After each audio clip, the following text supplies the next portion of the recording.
Howdy campers. I would like to introduce everybody on the channel to a new customer here. This is affectionately known as Little Ugly. And it got that name because he has a four-wheel drive Blazer, which I'll insert a picture right about here of the one he calls Big Sexy. So this one's affectionately known as Little Ugly. We have other names for it, but we won't tell you what else we call it. In a minute, they'll understand. So this was bought in an auction, and then he brought it to us and said, check it over before a power tour. I want to go on a hot rod power tour in this vehicle. He's like, okay. We said, check. We're all in. We're in for power tour. So first, we're going to start off with that it has been lowered, and I don't know how many people have done a rear axle flip kit. I'll insert a picture of a part number. It's you move the rear axle from under the leaf springs and you put it on top to lower a vehicle. It's a quick, fast way to lower the vehicle. Well, it moves the spring perch. The spring pin that rides in the center here on the leaf springs, it moves that.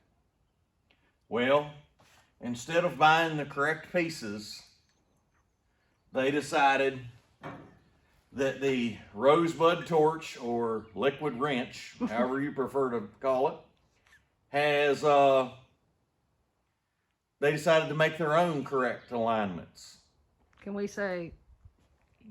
Yeah. Now, I call it the liquid wrench or rosebud torch, but y'all can comment below what your favorite name for the torch is.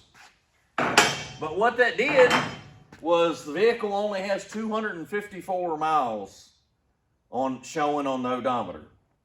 It's got a Dakota digital. And what that did was, it's supposed to walk around here. Let's go.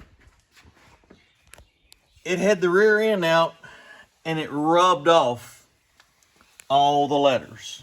Yes, there are. I mean, there are no letters, nothing left. It rubbed completely all the way off. So that's not a good situation. No. Especially, well, that got us into taking the wheel spacers off. Okay, all four wheels had wheel spacers. Now, they were different thickness for the front and rear. But it's an important note. See, the tiny little bevel, when you buy wheel spacers, they have a tiny little bevel cut in them, right? Mm-hmm. Well, you see this one, someone has taken a die grinder, a little air die grinder, you know, and ground out to make it fit the front. Because a front disc brake rotor has a larger center than the rear axle flange. So they hogged out, put it on the front wheel. Well, evidently, when they got to this one, they got a little lazier. They were getting tired, and they didn't hog enough out and just torqued it down till it broke it. Yikes. So that's how we took it off. It was still bolted on when we found it like this. It was still there. Both pieces stayed there. But yeah, so we decided all wheel spacers were coming off. And this, my Power Tour friends that are watching, is why we check our vehicles prior to leaving. Yeah, this is exactly why you check. But what we did, let's see, we replaced simple things like his tailgate cable. Yeah, they look rough. Yeah, it had seen better days.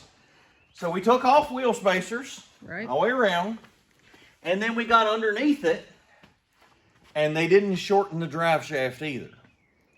When you flip the axle kit over, you move the rear axle up in relation to the transmission and it effectively shortened its distance.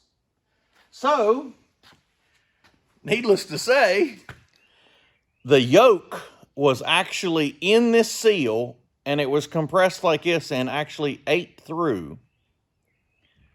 So, needless to say, the drive shaft is at our buddy Matt, and shout out to Matt.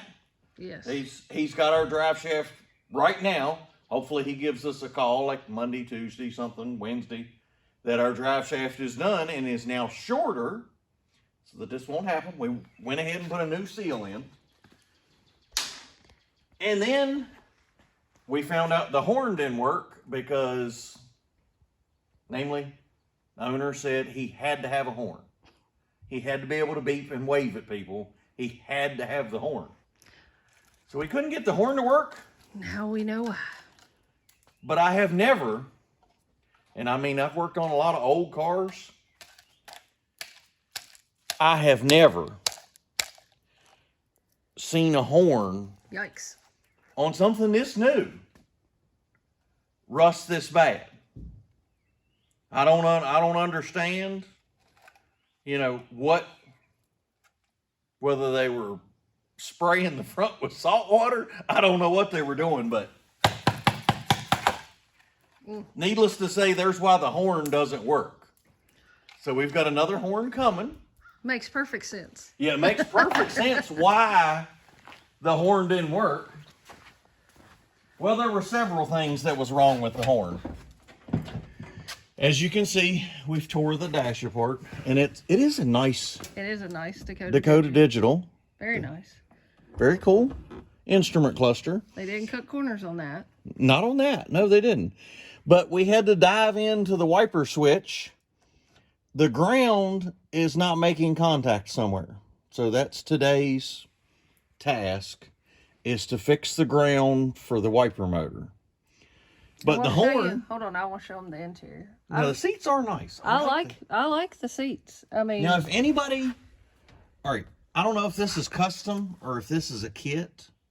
So if anybody knows who makes... I like it. These... And let's show the back. Yeah, show the back seat. I think I can get in there. There we go. I mean, super nice interior. And nice gauges. I mean... Yeah, if anybody knows who makes those seats, yeah, put in the comment comments below. Yeah, because we want to see it. Okay, we're not entirely sure where the video cut off. We think it was when we were talking about the seats. So the seats. Yeah, if anybody knows where you get seat covers that like this, just leave us a comment.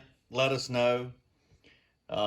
Not that we want this exact color or anything against maybe this color. there's other colors. Yeah, other colors. But if somebody knows where you get they did the little armrests, and it may be custom. Maybe somebody did it over top of the vinyl that's there. I don't know, but it'd be nice to know. Yeah, it'd be nice to know. So if it's one of the better parts of this ride. Yeah, it is. All right. So the next thing is the vent window handle. We got a new one from Classic Industries.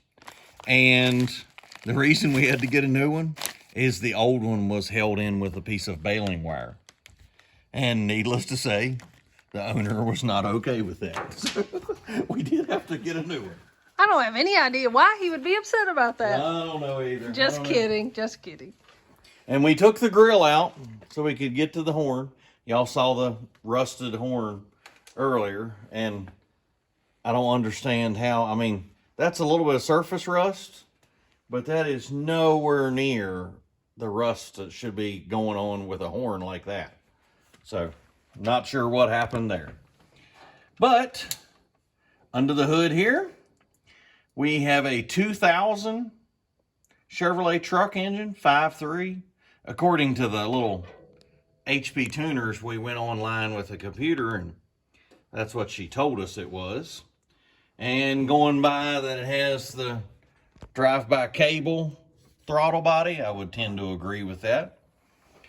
And it has current performances, shocker, or stocker, not shocker.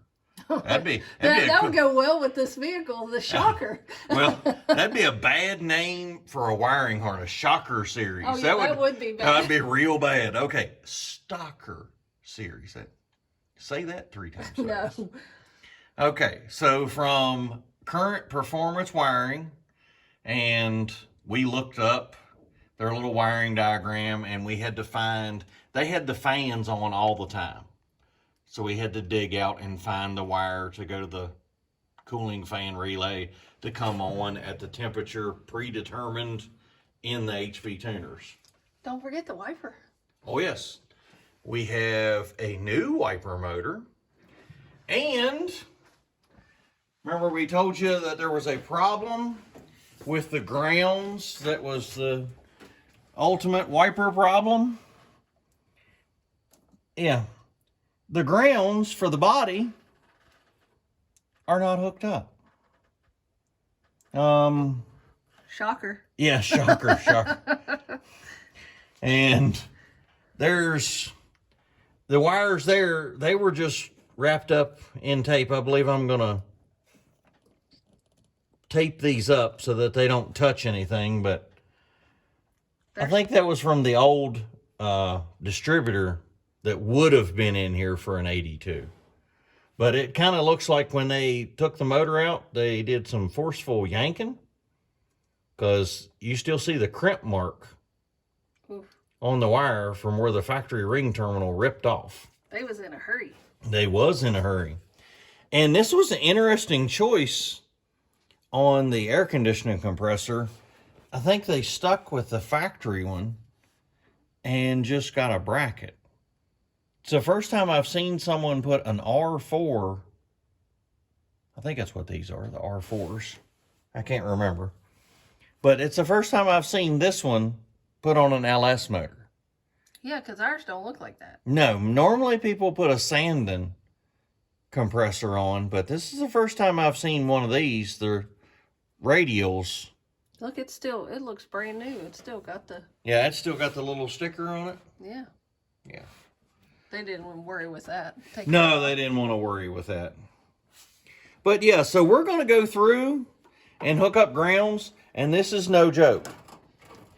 This is how loose. We've been starting it all day, and the battery terminal's that loose. How it's been starting, I don't have a clue. But anything I owned, if I had the terminal just a little bit loose, I would have never got it started. No. But I noticed that when I was searching for grounds, this was loose. So there you go. But on the wheels, they are getting changed. So if anybody wants a set of US mags, these minus the rubber on this. Well, yeah. Minus, yeah, because there you go. I don't think, maybe you don't want to run that. I wouldn't. Rubber. But if you want a set of 22s on the front and 24s on the back, if anybody wants those, they are up for sale. So leave a comment. These could be yours. They'll clean up real nice. They are clean, but... Yeah. So the customer has decided. Yeah, he's putting American racing wheels on it, and we'll show those. But they should be here Tuesday? Uh-huh. I think the tracking number said Tuesday. So there you go, folks. Yeah, we're glad we could introduce everybody to Little Ugly. Right now, it's the gift that keeps giving. It's always something. It is a gift that keeps giving. But we're pecking away at it. Yes, one by one, we're fixing the problem. And we will have it ready. So you won't see us driving this on Power Tour. No. But this will be in tow behind us. It will be several cars behind us on Power Tour. So how we end all of our videos. Thank you, Lord. Thank you for today.